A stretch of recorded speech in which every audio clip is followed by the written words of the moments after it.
Be under no doubt, this European capital is fast turning into a battlefield.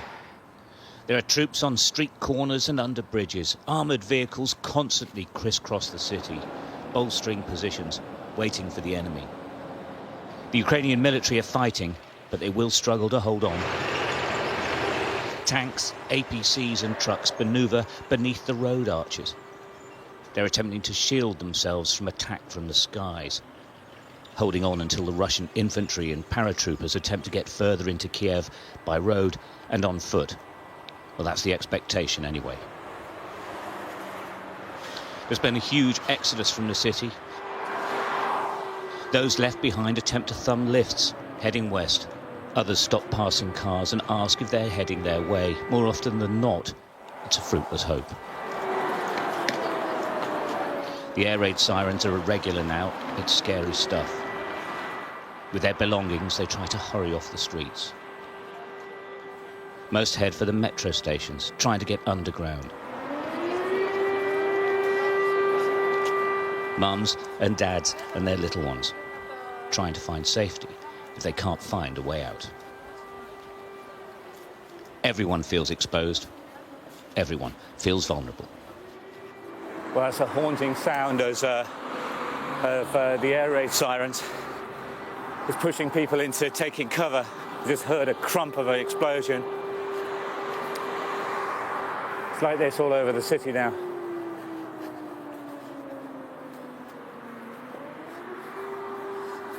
There's APCs up here. Exactly where and when the Russians may attack a new target remains unknown, of course, so there's constant movement. Much of the city is now deserted. Hardly any people in the centre of town, just a few cars driving between homes or looking for a few shops that are still open. And on the streets as well, civilian militia, armed and ready to support the army.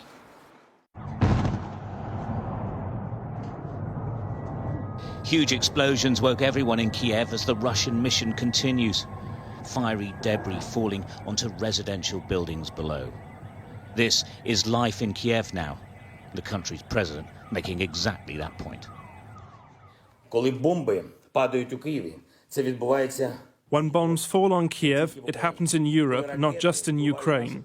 When missiles kill our people, it is the death of Europeans.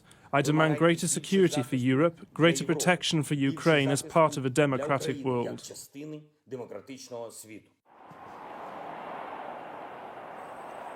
Many of the Ukrainian soldiers are very young and inexperienced. 21-year-old Sergei Petroshenko is the only soldier guarding a footbridge. He has fired 16 rounds in his life. Now he waits for the Russians. His home village has already fallen. There are a Russian base in my village. And from my village, they're gonna go here on Kyiv to capture it. Yeah, it's really scary and terrifying. I am called to my parents. They really scared. There's Russians in our village, enemies. There's tanks, heavy vehicle. I hope that they will be fine.